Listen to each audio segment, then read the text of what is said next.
കണവ മീനിൻ്റെ റെസിപ്പിയാണെന്ന് നോക്കുന്നത്.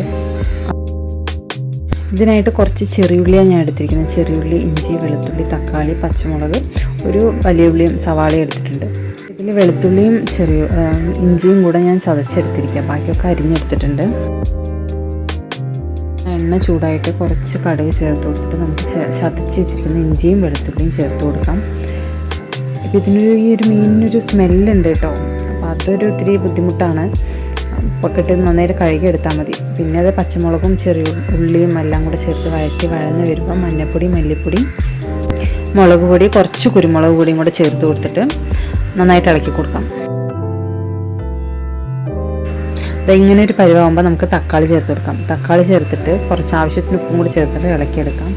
എന്നിട്ട് തക്കാളി ഉടഞ്ഞു വരുമ്പോൾ നമുക്ക് കഴുകി വൃത്തിയാക്കി വെച്ചിരിക്കുന്ന കണവ മീനും കൂടെ ചേർത്ത് കൊടുത്തിട്ട് ഇതുപോലെ ഒന്ന് ഇളക്കിയെടുക്കാം. അപ്പോൾ വെള്ളം ഒട്ടും ചേർക്കേണ്ട ആവശ്യമില്ല. അതിൽ നിന്ന് തന്നെ ഇത്രയും വെള്ളം ഞാൻ ഒന്നും ചേർത്ത് കൊടുത്തിട്ടില്ല, അതിൽ നിന്ന് തന്നെ ഇറങ്ങിയതാണ് കേട്ടോ. അപ്പോൾ ഇതിങ്ങനെ വെള്ളമൊക്കെ ചേർത്ത് കൊടുത്ത് നന്നായി തിളപ്പിച്ച് കുറച്ച് നേരം ഒന്ന് വേവിച്ചെടുക്കാം. അധികം വേവില്ല അതിന്. അപ്പോൾ നല്ല ടേസ്റ്റാണ് കേട്ടോ ഇങ്ങനെ ഉണ്ടാക്കി കഴിഞ്ഞാൽ.